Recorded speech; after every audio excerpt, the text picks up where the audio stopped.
حامد صاحب لیکن میں آپ کو میں 2014 کے دھرنے کی طرف لے کے جاؤں گا، کیونکہ میں نے آپ کو ابھی ایک سٹیٹمنٹ سنایا جہاں وہ جنرل ظہیر الاسلام کا نواز شریف والا حوالہ دے کے کہتے ہیں کہ نواز شریف نے کہا کہ جنرل ظہیر الاسلام نے استعفیٰ مانگا تھا، میں ہوتا تو میں فائر کر دیتا، استعفیٰ اس کا لے لیتا۔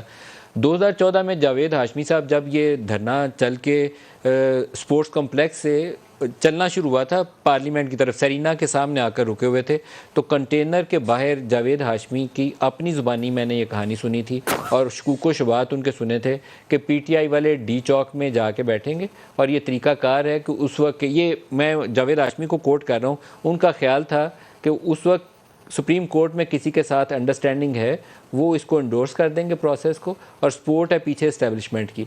یہ باتیں میں نے ان کی زبانی اس وقت سنی تھیں، اور پھر ہم نے شجاع نواز کی کتاب کے اندر اس پورے تذکرے کو پڑھا کہ کیسے سپورٹ کیا گیا تھا دھرنے کو، جنرل ظہیر الاسلام کا نام لے کر انہوں نے لکھا، امریکن امبیسڈر کو کوٹ کیا۔ تو حامد خان آپ کے بھی تو اس وقت نالج میں ہوں گی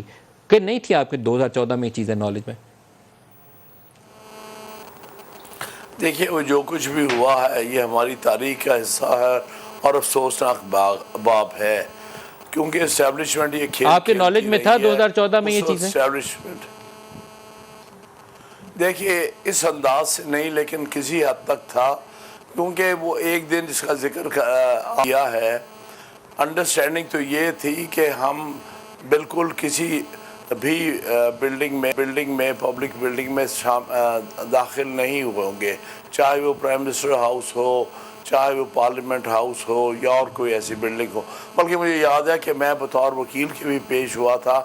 جسٹس ناصر الملک کا بینچ تھا، تو میں نے کہا تھا کہ ہاں، انہوں نے مجھ سے سوال پوچھا تھا، میں نے کہا نہیں، یہ ڈی چوک میں پیسفل دھرنا چلے گا، ہم کسی بلڈنگ میں شامل نہیں ہوں گے۔ اس دن کی جو مجھے کہانی پتہ چلی ہے، میں وہاں موجود نہیں تھا، لیکن یہ پتہ چلا کہ طاہر القادری صاحب نے کہا کہ جی ان کو اشارہ مل گیا ہے کہ چلو اب پرائم منسٹر ہاؤس پر ہم جا کے چڑھائی کر دیں، اور اس نے اس طرف مارچ شروع کر دی تھی طاہر القادری نے۔ ان حالات میں عمران خان صاحب کنفیوزڈ ہوئے کہ یہ پہلے تو یہ انڈرسٹینڈنگ نہیں تھی کہ ہم پرائم منسٹر ہاؤس کی طرف جائیں گے،